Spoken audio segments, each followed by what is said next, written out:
William, do you have a question? Because I got to comment to that constantly. Yes, so the country music, is country music as big and prevalent in England as it is here? As big as? No, it's a much smaller market in Britain. You know, it's a very dedicated market. There's a lot of real loyal country fans, but it's not a big market. Yeah, unless you have a record which could break into the pop charts. You know, people that have done that. Yeah, you know, your dad had Canadian Pacific and Abilene and songs like that, which the general public could hear. But also, Billy Ray Cyrus had Achy Breaky Heart. Oh yeah, no. Once you're there, then you're known to a bigger public. So you know, there's a number of country fans. Tammy Wynette has Stand By Your Man. Don Williams, You're My Best Friend. Once you're on that level, you're up. You know, otherwise you're on a lower level, which is a loyal following, but it's not a big following. You know, you play country music clubs and appear on country music radio programs, but it's at a much lower level. You've got to break through to have a really big success. And all the country music radio programs in England, do they play like the top 20 country hits? No. They might have done in the old days. They don't these days because they don't consider the top 20 country hits here country. They consider it rock or pop. Neither do we. So, I think a lot of people here agree with that. Same way. Yeah. You know, in England, in America, the country music is centered around different musical instruments, whether a guitar, a fiddle, a banjo, a dobro. In England, is there a particular instrument that's more loved than the others? We use the same instruments because basically it's country music. I would say to a country fan, there's nothing like the sound of a steel guitar or a fiddle. Okay. To me, that's what I like, you know. And as much as, you know, you may have gone off music in Nashville now because it's too pop, I love the music out of Texas still. Because they keep to those roots, you know. Listen to a Texas record, you hear a good steel guitar or good steel guitar and a good. I like the good old mandolin too, because that takes me back to some of the Irish roots, really. Oh yeah. You know, and I think how that progressed. That's how country music got here. Yeah, exactly. You know, from Ireland, from Scotland. So you're saying that was the first British invasion? Yeah, really.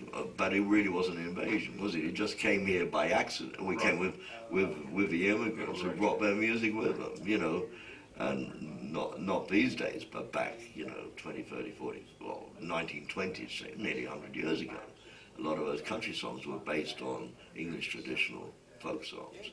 We were also talking before the cameras started rolling about Liverpool, England, where the Beatles came from, and one of the prominent British country bands called the Hillsiders. And you were explaining about Liverpool, England, and country music, the connection there. Yeah, well, the Hillsiders were one of the big acts in British country music. You know, we've had a lot of acts in country music in Britain. That's the Hillsiders, and that's your dad somewhere. Yeah, no, they were one of the big acts.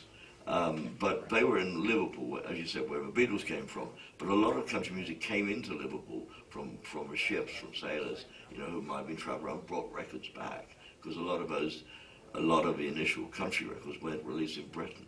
There was still not a lot, you know. So they would be imported, and that's how Liverpool probably had more country music groups and artists than anywhere else, I would say.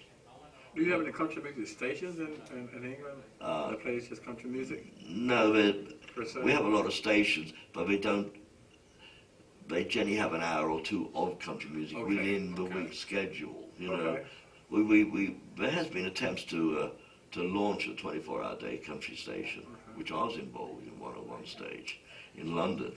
But you know, as it's such a small market, you can't get the advertising support or the sponsorship. And sadly, they failed to get off the ground. You know, so we're satisfied, or we're not satisfied, but you know, with 1 hour a week or 2 hours a week on different regional programs. And the music you listen to on these stations, is it more traditional country, modern, or is it kind of a blend or mix of both? Most of the stations, when they have a country, would play what's, you know, American hits. Okay. You know, but as I said earlier, not necessarily the current ones. Back, you know, 20, 30 years ago, they would be playing the charts, but the charts then were somewhat different from what they are now. I gotcha. No, I think that the three of us, as well as a lot of our audience, is very traditional, very traditionalist, and think back fondly to old Tammy Wynette, Stand By Your Man, and some of the George Jones things, and old Roy Acuff.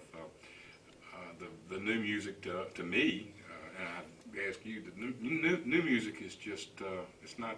It's not country, is It it? doesn't do anything. I regularly ask people, you can answer this, here's a question for you. How is the new music country music? Because the fact that they have a steel guitar in it. That's about it. Well, there's an interesting point that you should say. There was one band visiting Britain recently who, big chart act, and they edited the steel guitar out of the record for an English audience. Wow. You know,